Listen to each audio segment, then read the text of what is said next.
할렐루야. 오늘 예배 함께 하신 모든 분들을 주님의 이름으로 축복을 드립니다. 우리가 인생을 살면서 많은 선택들을 해야 할 때가 있는 것 같습니다. 누군가와의 만남에서 어떠한 이야기가 내게 들려올 때에 그 이야기를 듣고 그 말에 대해서 나는 어떻게 반응할 것인가, 어떤 선택을 할 것인가. 하루에도 수없이 우리는 이와 같은 선택의 갈림길에 놓일 때가 참 많이 있습니다. 어떠한 사건이 내게 생겼을 때에 그 사건 앞에 우리의 입술의 언어들도 결국은 선택을 하게 되지요. 불평과 염려와 근심의 언어를 사용하는 이들이 있는가 하면 그 가운데 그럼에도 하나님의 주권을 인정하고 그 안에서 허락하신 하나님의 은혜를 붙들고 믿음의 고백을 말하는 이들도 있습니다. 성경에도 이와 같은 모습들은 다양하게 드러나는 것 같습니다. 우리가 잘 아는 이스라엘 백성들의 애굽에서 나와 출애굽하는 과정 가운데에 이것이 하나님이 내게 허락한 길이라는 사실을 믿었고 하나님의 인도하심에 대하여서도 분명히 그들은 많은 체험을 했음에도 불구하고 가나안을 정탐하고 왔던 이들의 입술의 고백은 두 갈래로 나뉘어지게 됩니다. 다수의 부류의 사람들은 불만이었습니다. 원망이었습니다. 할 수 없다라고 하는 불가능의 언어들을 사용하는 이들이 있었습니다. 그러나 그럼에도 그 가운데에 여호수아와 갈렙은 그 땅을 보고 와서 그들의 고백은 자신들의 능력과 자신들의 역량을 기준으로 말하지 아니하고 우리를 여기까지 인도해 내신 하나님, 그 하나님의 주권을 인정하였기 때문에 주 안에서는 가능하다는 거예요. 주 안에서는 이길 수 있다는 거예요. 주 안에서는 그들은 우리의 답이라고 분명하게 선포하는 모습을 보게 됩니다. 성경에 많은 사람들이 그들의 신앙의 고백을 통하여서 하나님의 은혜를 받은 이들이 있는가 하면 그들의 입술의 언어로 인하여서 그들이 하나님의 약속하신 약속을 누리지 못하고 결국은 그들이 패하는 인생, 실패하는 인생을 사는 모습들도 성경에서 우리는 수없이 보아왔습니다. 특별히 오늘 본문 속에 등장하고 있는 사람 사울에 대한 이야기는 우리에게 더 큰 교훈을 주고 있습니다. 오늘 저와 여러분이 살아가면서 하나님을 기뻐하며 이웃을 축복하는 사람들의 삶의 모습들이 우리에게서 있는가 하면 또 한켠에는 누군가에 대하여 시기와 질투로 인하여서 오히려 자신의 삶을 갉아먹고 자신의 삶을 스스로가 저 깊은 나락으로 스스로가 끌고 내려가는 인생들의 모습도 우리는 어렵지 않게 볼 수가 있습니다. 오늘 본문 속에 등장하는 사울 그리고 다윗의 이야기를 통해서 오늘 저와 여러분이 살아가면서 나는 과연 어떠한 성향의 사람인가? 다시 말하면 나는 과연 누군가의 삶의 모습을 보고 축복과 격려와 응원과 함께 기뻐하는 사람인가? 아니면 나는 누군가의 잘됨을 보고 그에 대하여서 오히려 비판하고 판단하고 정죄하고 시기하고 질투하는 인생은 아닌가? 오늘 사울과 다윗의 이야기를 통해서 오늘 우리들의 삶을 점검해보는 은혜의 자리가 될 수 있기를 원합니다. 자, 먼저 우리 7절의 말씀을 함께 보겠습니다. 7절입니다. 여인들이 뛰놀며 노래하여 이르되 사울이 죽인 자는 천천히요 다윗은 만만이로다. 아멘. 사울과 다윗이 전쟁에 함께 나아갑니다. 사울과 다윗이 전쟁에 나아가는데 나가는 전쟁마다 그들은 승승장구하고 돌아옵니다. 근데 이제 전쟁에 나간 군사들을 통하여서 백성들, 성 안에 있는 백성들이 전쟁에 대한 승전보를 듣게 될 것 아닙니까? 전쟁에 대한 승전보를 들었던 사람들이 사울이 전쟁에서 나아가서 승리하고 돌아올 때 오늘 성경은 이렇게 이야기하죠. 6절 말씀 후반절에 보니까 여인들이 이스라엘의 모든 성읍에서 나와서 노래하며 춤추며 소고와 경쇠를 가지고 누구를 환영하고 있어요? 사울 왕을 환영하고 있어요. 분명히 성경은 이야기해요. 사울 왕을 환영하고 있다라고 이야기합니다. 얼마나 좋아요. 얼마나 행복합니까? 그런데 사울 왕을 환영하고 있는 그 한켠에 또 많은 여인들이 그 찬양의 소리가 들려요. 많은 사람들이 찬양하는데 그 찬양의 소리가 뭐라고 들리냐면 사울이 죽인 자는 천천히요, 다윗이 죽인 자는 만만이라. 많은 사람들이 사울을 찬양하고 하나님 앞에 영광을 올려드리고 많은 인파객들이 모여서 이들을 환영하고 있는데 그 환영하는 수많은 사람들의 소리 가운데에 유독 사울의 귀에 들려오는 소리가 사울은 천천히요, 다윗은 만만이라. 이게 사울에게 매우 힘들었나 봅니다. 이게 사울에게 매우 화가 나는 일이 되었습니다. 그런 이야기를 듣는 것도 한두 번이지 전쟁에 나가 들어올 때마다 사람들이 모여서 부르는 찬송의 노래가 사울은 천천히요, 다윗은 만만이로다. 사울은 이로 인하여서 마음이 상하였고 어느 순간 다윗을 경계하기를 시작합니다. 그런데 그 다윗을 경계하는 사울의 모습을 성경은 아주 구체적으로 9절 말씀에 이렇게 표현을 하고 있습니다. 9절 같이 합독합니다. 그 날 후로 사울이 다윗을 주목하였더라. 아멘. 그 날 후로 사울이 다윗을 주목하였더라 라고 이야기를 합니다. 그런데 여러분, 여기에서 주목하다 라고 하는 이 말은 사울이 다윗을 바라보다 라고 하는 언어의 의미가 아닙니다. 여기에서 주목하다 라고 하는 히브리 원어의 의미는 단순한 관심을 가지고 보는 시각적인 보는 의미를 뛰어넘어서서 감정이 섞인, 사울 안에 감정이 섞여 있어요. 감정이 섞여 있는 채로 다윗을 바라보고 있습니다. 그리고 이 원어의 의미는 의심과 경계하며 바라보다, 그리고 위협하는 시선으로 바라보다. 다시 말하면, 정리하면 이런 거죠. 적대감을 품고 바라보는 것입니다. 그냥 한번 다윗을 시기한 것으로 끝나는 게 아니라 매일매일 반복되어지는 생활 가운데에 그의 시선은, 그의 마음은 늘 누구를 향하여 있느냐? 다윗을 향하여 있는 거예요. 다윗에 대한 시기로, 질투하는 감정으로, 혹여나 사울은 천천히요, 다윗은 만만이라 하고 하는 사람들과 혹시 모이지 않나? 다른 장군들을 만나지 않나? 모여서 어떠한 역당을 꾸미지는 않나? 온통 사울의 관심은 다윗에게 쏠려 있는 거예요. 그런데 그에 반해서 성경 어느 곳도 다윗은 그가 사울 왕을 뛰어넘어 왕권을 가져야 되겠다라고 하는 생각을 성경 어느 곳에도 내비친 적이 없습니다. 아니, 그런 마음을 가져보지도 않았습니다. 그런데 오직 한 사람, 사울 한 사람은 다윗을 경계하며 다윗을 주목하였다라고 이야기합니다. 그런데 사울의 다윗을 향한 경계하고 시기하고 질투하며 주목하던 게 그냥 바라보는 것으로만, 마음으로만 그치는 것이 아니라 오늘 성경에 보니까 오늘 10절 말씀 이하에 하나님께서 부리시는 악령이 사울에게 힘있게 내림에 그가 집안에서 정신없이 떠들어대므로 다윗이 평일과 같이 손으로 수금을 타는데 그때의 사울의 손에 창이 있는지라. 정신을 차리고 보니까 손에 뭐가 있어요? 창이 들려 있어요.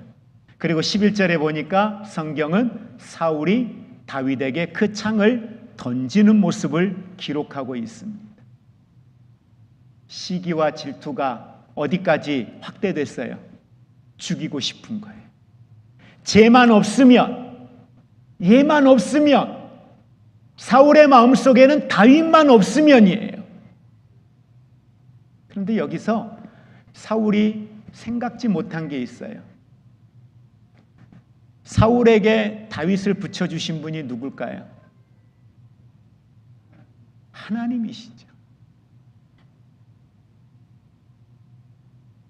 다윗 없는 이스라엘의 전쟁은요, 하나님을 신뢰하지 못한 전쟁은요, 하나님의 주권을 인정하지 못하는 전쟁은요, 너는 칼과 단창으로 나오거니와 나는 만군의 여호와의 이름을 붙들고 나아갔던, 오직 전쟁이 여호와께 속해 있다라고 믿고 나아갔던 그 다윗이 없다면요,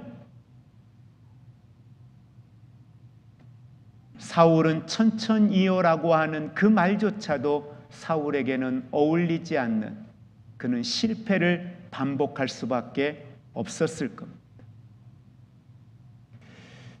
병원에 입원해 있는 동안에 할 수 있는 게 없었어요. 그래서 평소에 잘 보지 못했던 책들을 보고, 그 책을 보면서 정말 많은 도전을 받고 제 자신을 돌아보는 기회들이 있었는데, 그 책 가운데에 스캇 솔즈라고 하는 목사님이 쓰셨던 그 책이 저에게 대단히 큰 도전이 되었습니다. 사실 오늘 여러분과 나누고 있는 이 말씀에 대한 내용들의 포인트도 그 스캇 솔즈 목사님이 쓰셨던 책을 읽으면서 이 말씀들을 함께 성도들과 나누면 좋겠다 하면서 준비했던 메시지예요. 이 사울에 대한 연약함에 대하여 스캇 솔즈 목사님이 이런 이야기를 합니다. 비교는 사울처럼 우리를 미치게 만든다. 다른 사람의 성공이 곧 나의 실패처럼 느껴진다. 여러분은 어떠세요? 나와 별 다르지 않는데, 나보다 별로 그렇게 잘나 보이지 않는데, 인생이 잘 풀리는 누군가를 보면 나도 모르게 비교의식, 그리고 그를 경계하는, 누군가가 그 사람에 대하여 그의 잘 되어지고 있음에 대한 소식을 전해줄 때 함께 기뻐하고 즐거워하고 축복해 주는 게 아니라 마음 한켠에 불편함이 있는, 그런데 그 사람에 대한, 자녀에 대한 소식, 경제적인 상황에 대한 소식, 삶에 대한 소식에서 무언가 불편한 이야기를 들었을 때 나도 모르게 내 안에 안도감, 나도 모르게 내 안에 있는 어떤 평안함, 그래서 제가 제 자신을 들여다보는 거예요. 나는 어떤가? 목회 현장에서, 복지 현장에서 나보다 누군가가 더 앞서가는, 잘 되어져가는 모습을 보았을 때, 교회가 성장하고 있다는 이야기를 들었을 때, 복지 현장의 많은 사업들에 대하여서 많은 프로포절들이 잘 되고, 또 그곳들이 많은 이들에게 좋은 모델이 되고 잘 되어지고 있다는 이야기를 들었을 때, 과연 내 마음은 기뻐하고 즐거워하고 축복하고 격려하고 응원하는 마음이었나? 아니면 나도 모르게 불편한 마음을 혹시라도 가지고 있지는 않았나? 제가 저를 들여다보는 거예요. 그런데 놀라운 제 모습을 발견하는 거죠. 내 안에 사울과 같은 이 마음이, 사울이 가졌던 그런 분노의 마음이, 경계하는 그 마음이, 그를 의식하고 그를 주목하고 있는 마음이 내 안에 있다라는 걸 발견하는 거예요. 아니, 그게 너무도 많이 있는 제 모습을 보는 거예요. 지나왔던 날들뿐만 아니라 지금 내 삶의 현장에도 이와 같은 모습이 내 안에 있는 제 모습을 발견하는 거예요. 인정하고 싶지 않았지만 그 모습이 저의 모습이었다는 거예요. 질투는 조용히 우리 마음속에 뿌리를 내립니다. 하나님과 이웃에 대하여, 더 나아가 이 질투의 마음은 무엇보다 자기 자신과의 스스로의 관계에 대하여 무너지는 모습을 보게 돼요. 질투가 질투로 끝나면은 얼마나 좋겠어요.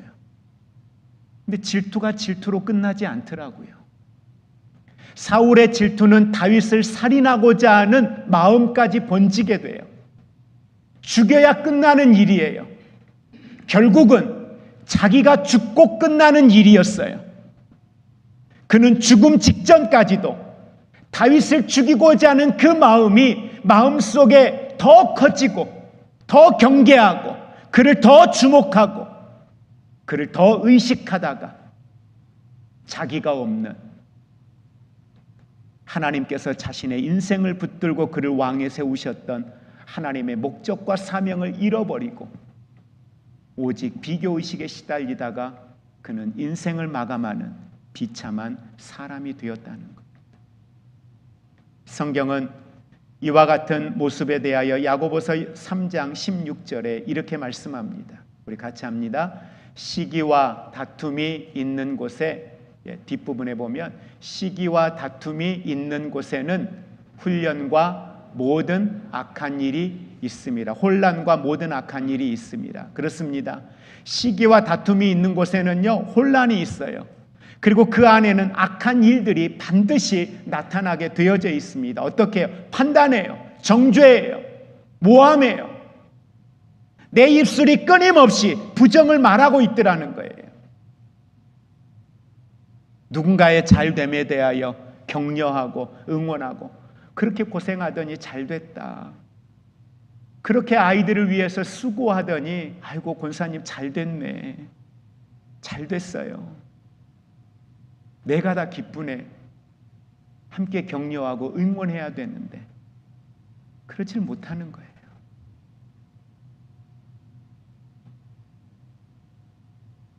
이렇게 다윗에 대하여 비교하고 힘들어했던 사울, 여러분 사울을 좀 더 우리가 집중해서 한번 성경을 여러분 보시기 바랍니다. 앞에 우리가 6절에서 보았던 내용 가운데 이런 말씀이 있었잖아요. 모든 성읍에서 나와서 노래하며 춤추며 소고와 경쇠를 가지고 왕 사울을 환영하였다라고 이야기해요.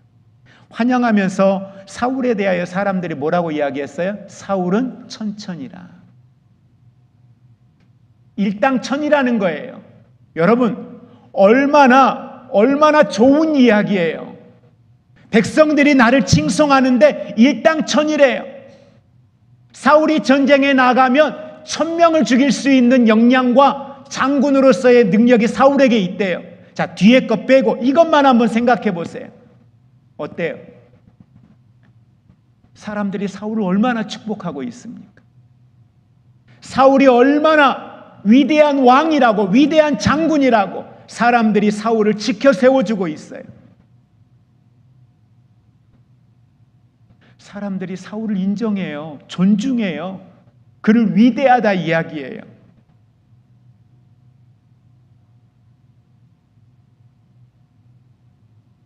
우리에게도 누군가가 축복해요. 나를 인정해줘요. 나를 존중해줘요.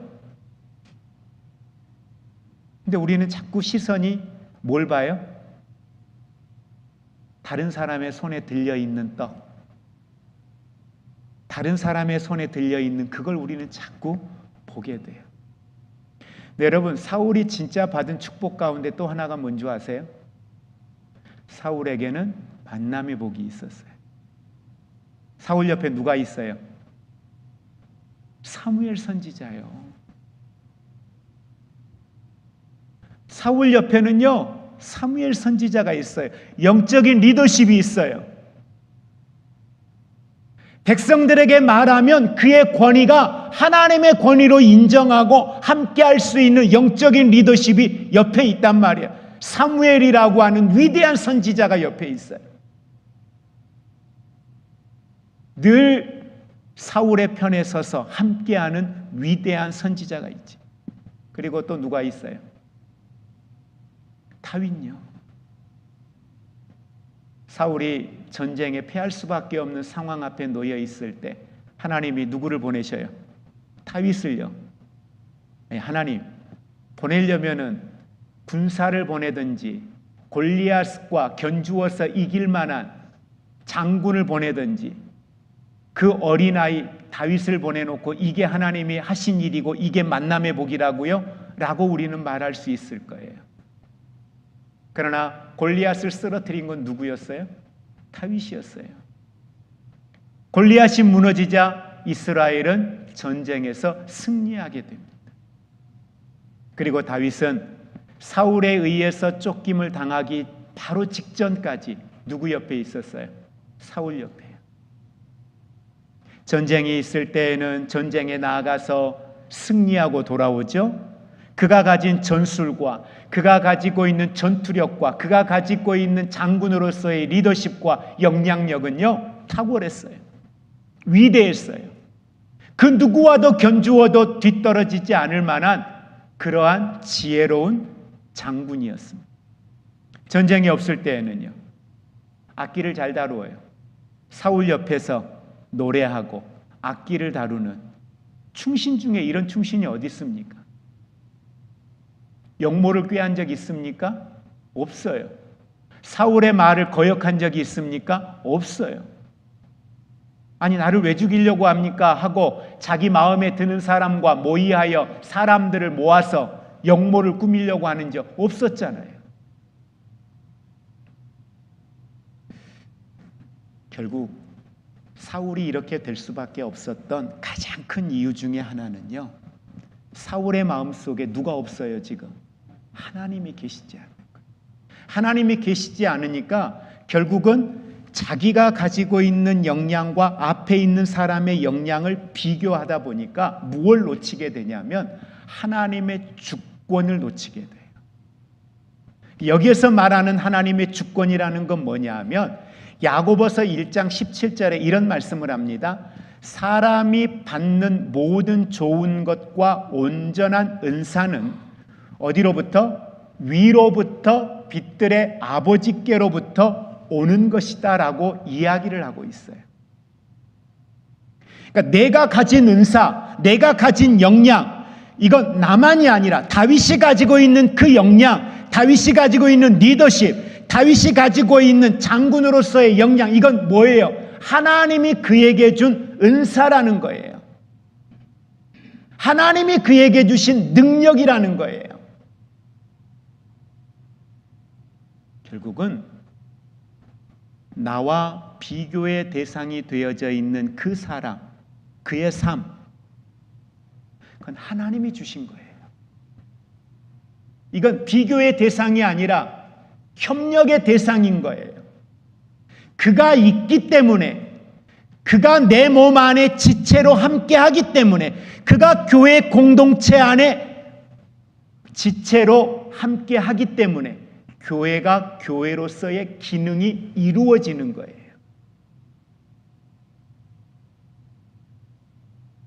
그 한 사람의 역량이 아니죠. 사울은 사울에게 왕으로서의 리더십이 있었어요. 다윗은 다윗에게 주신 리더십이 있어요. 사무엘 선지자는 사무엘 선지자에게 주신 영권과 리더십이 그에게 있었어요. 왕으로서의 리더십, 하나님의 은사, 사무엘에게 주신 영적인 권세와 은사, 다윗에게 주신 영적인 권세와 은사, 이것들을 가지고 사울이 몸 안에 하나의 공동체로 인정하고 하나님의 주권을 인정하고 나아갔다면 이스라엘은 세계 어느 나라와 견주어도 뒤지지 않는 위대한 나라가 되었을 겁니다. 그런데 한 사람의 잘못된 리더십, 하나님의 주권을 인정하지 않는 그 리더십은 결국은 관계가 무너지고 나중에는 스스로 자멸하게 되는 모습을 보게 됩니다.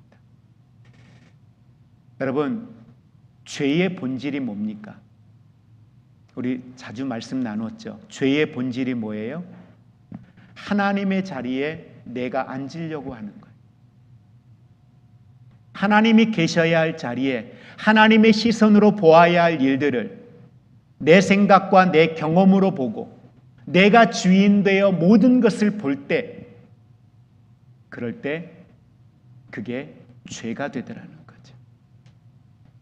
반면에 다윗은 어때요?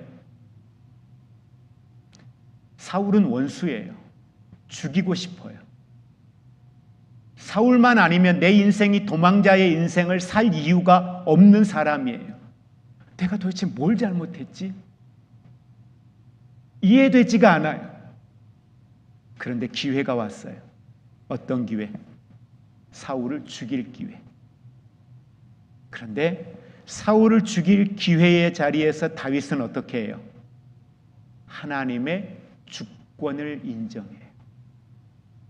그는 하나님이 기름 부어 세운 왕이라는 거예요.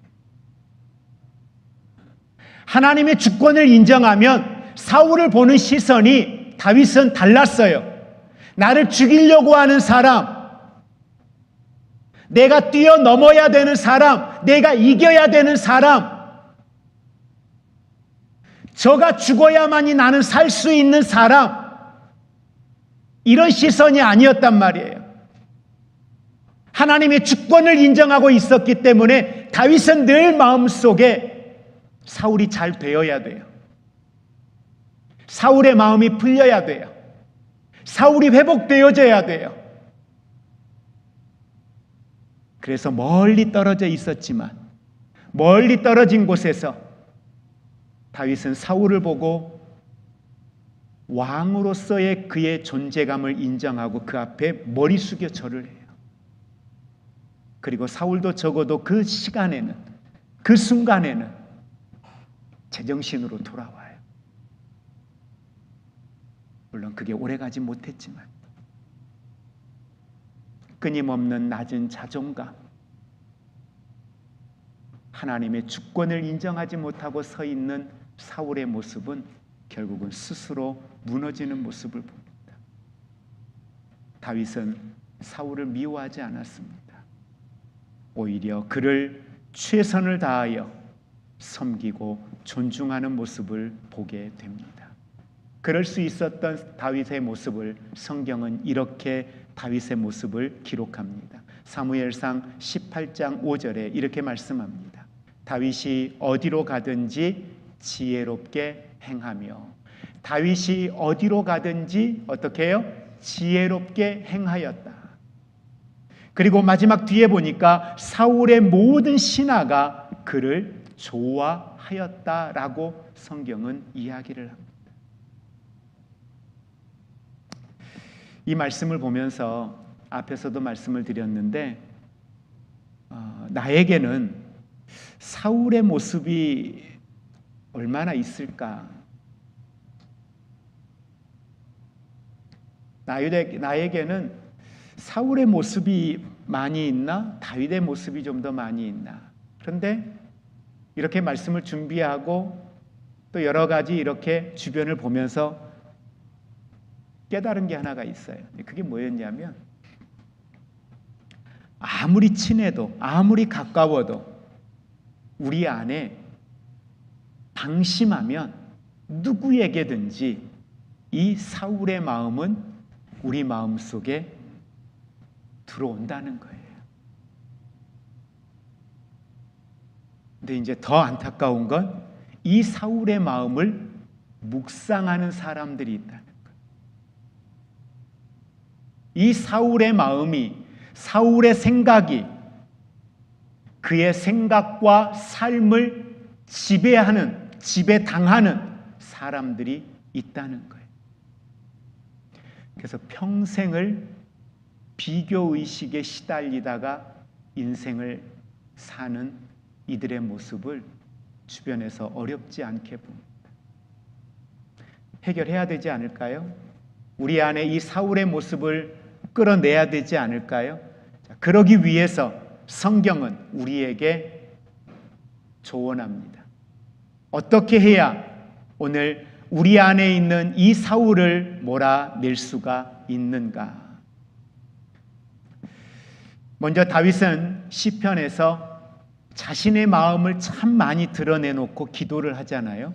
그래서 시편 32편 5절에 다윗이 자신의 신앙을 간증하며 이런 이야기를 노래하고 있습니다. 내가 내 죄를 주께 아뢰고 내 죄악을 숨기지 아니하였더니 어떻게 해요? 주께서 내 죄악을 사하셨나이다. 한번 우리 32장 5절 같이 한번 합독합니다. 내가 이르기를 내 허물을 여호와께 자복하리라 하고 주께 내 죄를 아뢰고 내 죄악을 숨기지 아니하였더니 곧 주께서 내 죄악을 사하셨나이다. 아멘. 다윗은 하나님 앞에 고백했어요. 어떻게? 주님, 내 안에 이런 마음이 있네요. 이런 미움이 있네요. 이런 원망이 있네요. 이런 두려움이 있네요. 이런 불편함이 내 마음에 있습니다. 그걸 하나님 앞에 고백하자는 거예요. 여러분, 우리 안에 오는 비교의식, 누군가에 대한 정죄감, 판단하는, 비교하는, 여러분, 이 마음들이 우리 안에 올 수 있어요. 올 때에 그걸 묵상하지 마시고 여러분, 하나님 앞에 이 마음을 우리 고백할 수 있기를 주의 이름으로 부탁을 드립니다. 하나님, 내 마음에 자꾸 누군가와 이렇게 그 권사님과 그 집사님과 비교하면서, 아니 믿지 않는 저 사람과 비교하면서, 아니 다른 집의 저 자녀와 비교하면서 내 자녀를 비교하고 판단하고 있는데, 주님, 내 안에 이런 연약함의 마음들을 긍휼히 여기셔서 이 사울의 마음, 이 마음을, 내 생각과 내 감정을 다스리지 못하게 하시고, 이 마음 자체가 어때요? 죄예요. 죄송한데 이 비교의식에 시달리는 이 마음이요, 죄송한데 죄예요. 왜? 누군가를 판단하고 정죄하고 있는, 하나님의 주권을 인정하지 않고 비교하고 있는, 그리고 그것이 미움이 되어져 있는 이 마음은 분명히 죄입니다. 그렇게 고백할 때, 숨기지 않을 때 하나님은 내 죄악을 사하신다. 여기서 사하신다는 건 뭐예요? 그 비교의 마음으로부터 나를 자유케 하신다는 거예요. 그 비교했던 마음으로부터 내가 하나님의 마음으로, 하나님의 생각으로, 하나님의 말씀으로 나를 다스리며 승리할 수 있도록, 더 나아가 그를 축복하고 격려하고 함께 기뻐할 수 있는 자리로 나아갈 수 있는 하나님의 사람이 되게 하시는 줄 믿으시기를 바랍니다. 그리고 우리가 이와 같은 사울의 마음을 내 마음속에서 몰아내기 위하여서 우리가 해야 할 일이 있는데, 바로 그 중에 하나가 뭐냐 하면, 여러분, 질투하는 마음은 멈추려고 해서, 의지적으로 멈추려고 해서 멈춰지던가요? 이거 잘 안 되더라고요. 하지 말아야지. 그래, 질투하지 말아야지. 비교하지 말아야지. 마음을 몇 번 되뇌이고 생각해 보는데 잘 안 돼요. 그럼 어떻게 해야 될까요? 자꾸 우리는 우리 안에 있는 문제를 끄집어내고 우리 안에 있는 문제들을 버리려고 할 때가 많아요. 근데 안 돼요, 잘. 그래서 우리가 해야 될 건 뭐예요? 우리 스스로 버리고 우리 스스로 비우는 게 안 되는 건 이유가 있어요. 그걸 비워낼 만한 역량이, 비워낼 만한 더 큰 은혜가 내 안에 없기 때문이에요. 내 안에 있는 걸 결단해낼 수 있는, 포기할 수 있는 더 소중한 게 내 마음속에 채워지면 되는데, 안 되는 것, 내 안에 그게 없다는 거예요. 그러니까 기도는 하는데 돌아서고 나면 변화는 없어요. 왜? 내 안에 채워진 게 없거든. 그걸 밀어낼, 그걸 끊어낼, 그걸 결단할 뭐가 없어요?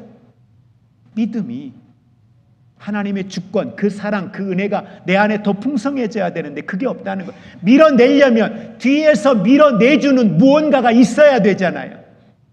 그게 뭐예요? 그게 성령의 은혜예요. 그게 하나님의 은혜예요. 하나님의 말씀이에요. 그래야 밀어내죠. 그래서 우리 안에 있는 이 불편한 감정들을 해소하기 위해서 우리가 결단하고 해야 될 일들이 하나가 있어요. 그건 뭐냐 하면, 함께 우리 따라해 볼까요? 칭찬합시다. 격려합시다. 축복합시다. 로마서 12장 15절은 이렇게 말합니다. 함께 고백합니다. 기뻐하는 자들과 함께 기뻐하고, 즐거워하는 자들과 함께 즐거워하고, 기뻐하는 자들과 함께 즐거워하고 더 나아가 우는 자들과 함께 어때요? 함께 울어주는 거예요. 안 되지만 해보세요. 아우, 잘 됐네. 수고했어. 얼마나 고생했어. 한번 옆에 분에게 이야기해 볼까요? 잘 됐네. 수고했어. 고생했어요. 네. 아니, 어쩌다 한번 그런 거지 뭘. 다음에 봐봐. 꼭 이렇게 초를 치는 분들이 가끔 계셔요. 그렇죠? 네. 근데 이런 교회 안에 혼자 이제 책을 읽다가 혼자 곰곰이 생각해 봤어요. 우리 교회 안에 이런 일들이 어디서 제일 많이 일어날까? 어딜 것 같으세요? 어디에서 이런 일들이 가장 많이 일어날까? 보이지 않는 경계, 보이지 않는 비교, 보이지 않는 불편함. 어디에서 제일 많이 일어나요? 네? 경험이 없어 모르시는 거예요? 저만 이상한 생각을 했나 보네. 김선혜 권사님, 어디에서 이런 일이 제일 많이 일어나요? 권사님이 대답 안 하면 제가 유종옥 권사님한테 또 물어봐야 돼요. 그러니까 권사님 한 사람으로 대답을 끝내자고요.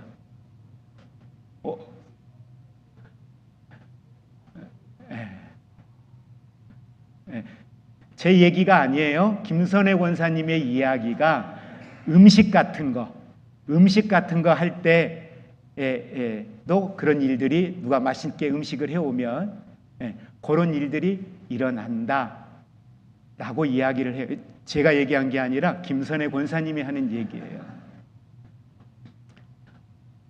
이런 이야기가 가장 많이 나오는 자리가요, 진짜 식당이에요.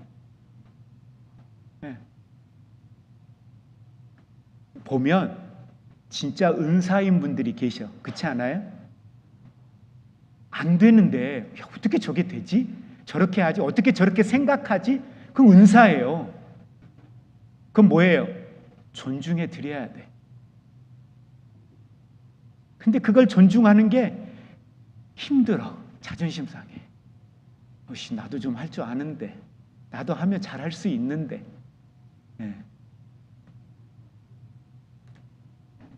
누군가의 잘됨을, 누군가의 성공을 축복하는 거, 여러분 이거 훈련되어져야 돼요. 훈련 안 하면 안 됩니다. 훈련해야 그것이 내 습관이 되고 인격이 되더라고요. 그래서 성경도 이야기하는 거예요. 즐거워하는 자들과 함께 즐거워하라는 거예요. 우는 자들과 함께 울라는 거예요. 여러분, 그럴 때 그 자리에 어떤 일이 일어나는 줄 아세요? 치유의 역사가 일어나요. 이런저런 이야기 하지 마세요. 이런저런 이야기하는 사람들을 요즘 젊은이 친구들이 뭐라고 해요? 공감 능력이 떨어진다고 해요. 그냥 같이 울어주세요. 그냥 기뻐해 주세요. 토달지 말고 공감해 주라는 거예요. 그 즐거움을 공감해 주고, 그 기뻐함을 공감해 주고, 그 성공을 공감해 주라는 거예요. 그가 힘들어하는 그 순간을 가지고 그러니까 그러지 라고 하지 말고 그냥 공감해 줘요. 그래, 힘들어? 그 힘듦을 공감해 주라는 거예요. 그리고 마지막 정리합니다. 함께 우리 고백합니다. 복음으로 자신을 바라보자. 사울과 다윗의 가장 큰 차이가 뭐예요? 사울은 자신의 능력으로 자신을 바라보았어요. 사람들이 무엇라고 말하느냐, 사람들의 소리, 사람들의 관심, 사람들의 시선으로 자신을 바라보았어요. 다윗은요, 사울을 바라볼 때 하나님의 시선이에요. 사울은 천천히요, 다윗은 만만이라 사람들이 자신에게 무엇라고 말하던 사람들의 말과 사람들의 소리에 귀 기울이지 않았어요. 그가 숨어있는 굴로 사울이 들어왔을 때에 함께하던 400의 사람들이 하나님이 준 기회입니다라고 이야기할 때 사람들의 소리, 사람들의 시선으로 사울을 보지 않았어요. 상황을 판단하지 않았다는 거예요. 하나님의 시선, 하나님의 절대적 주권, 복음으로, 말씀으로 자신을 내 앞에 있는 원수 같은 사울을 바라보았다는 것. 복음으로 바라볼 때 길이 열려요. 복음으로 바라볼 때에 우리의 삶은 하나님의 간섭과 하나님의 축복과 하나님의 역사하시는 능력을 보게 돼요. 누구처럼? 여호수아와 갈렙처럼. 복음으로 여러분 자신을 바라보는 우리 모두가 되기를 주의 이름으로 축복을 드립니다. 이미 성경은 우리에게 선포해요. 사람들은 왜 너 그렇게 인생을 사니? 왜 하나님을 떠나 인생을 그렇게 사니? 그러고도 너가 하나님의 선민이야? 라고 조롱하고 판단하고 정죄하는 그 순간에 하나님은 이사야 선지자를 보내어서 이스라엘 백성들에게 말하는 거예요. 너는 내 것이라. 너는 내게 보배롭고 존귀한 자라. 이사야의 말이 아니에요. 하나님이 이사야를 보내어서 이스라엘 백성들에게 주신 말씀이란 말이에요. 하나님의 시선은 뭐예요? 보배롭고 존귀한 자예요.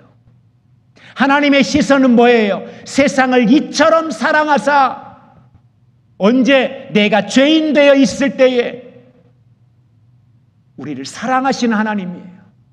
뭘 보고요? 얼굴을 보고요? 헌금하는 액수를 보고요? 봉사하는, 헌신하는 그 교회의 모습을 보고요? 아니요. 조건 없어요. 어떤 조건도 그 안에는 들어와 있지 않아요.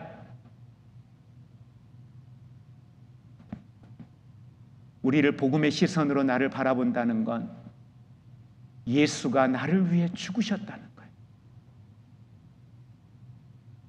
뭐가 더 설명이 필요합니까?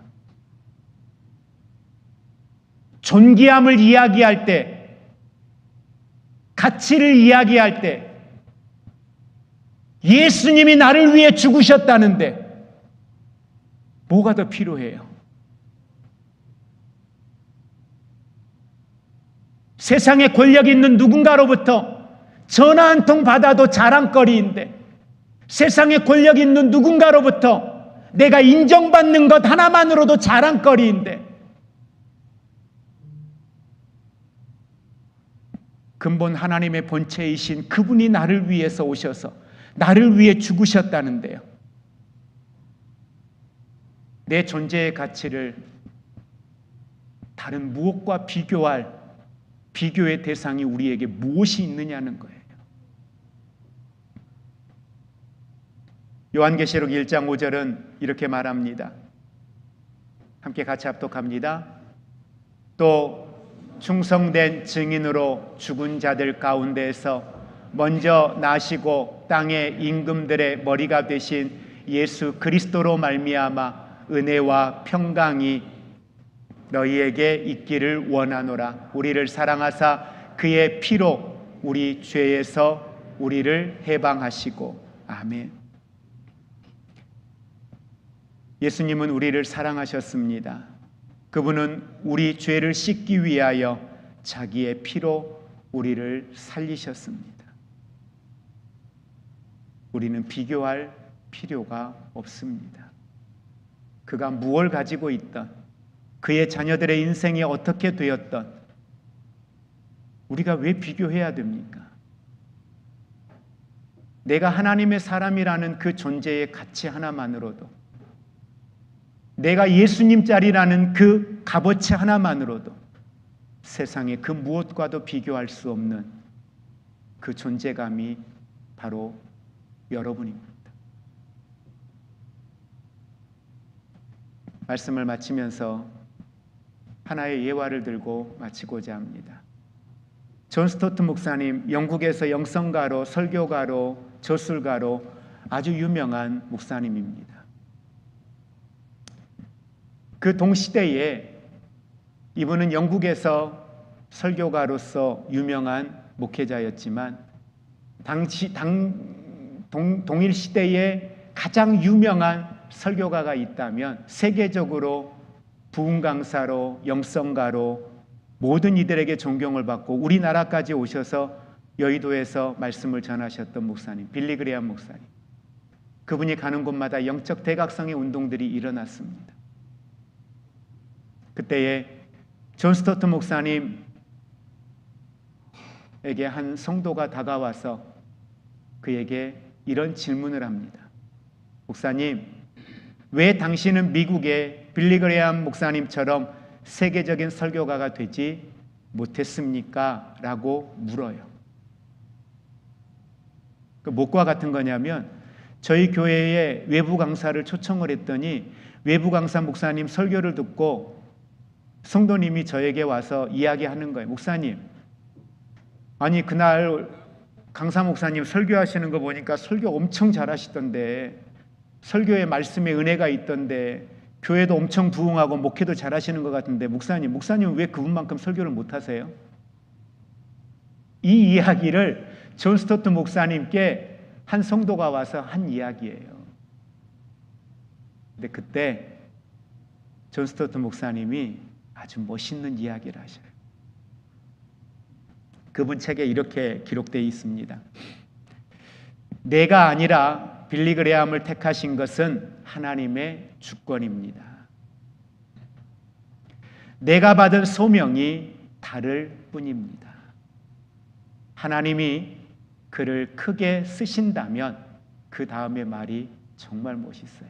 함께 따라해 보실래요? 나는 그를 위해 기도하고 감사할 뿐입니다. 나는 그를 위해 기도하고 감사할 뿐입니다. 이런 자세가 바로 사울과 다른 마음, 다윗의 마음이었습니다. 이 시간 함께 우리 기도하기 원합니다.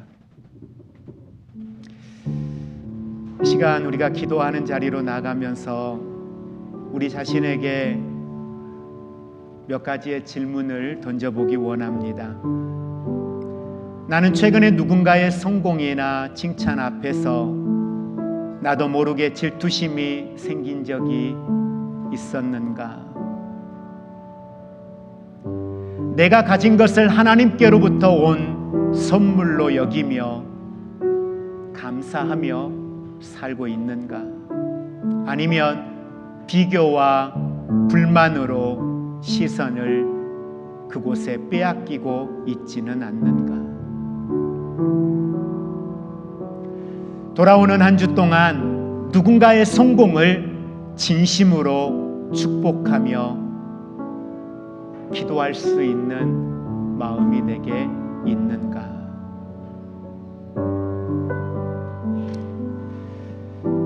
네, 사울은 다윗을 죽이려 했지만 결국 자신을 무너뜨렸습니다. 다윗은 사울을 살리고 존중했으며 하나님의 마음에 합한 자로 그는 쓰임을 받았습니다. 우리 안에 사울은 매일매일 일어납니다.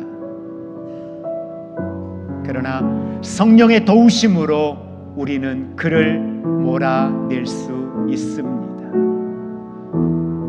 은혜를 구합니다. 복음을 붙듭니다. 다윗처럼 주의 영에 사로잡힌 하나님의 사람이 되게 하여 주시옵소서. 함께 기도하겠습니다.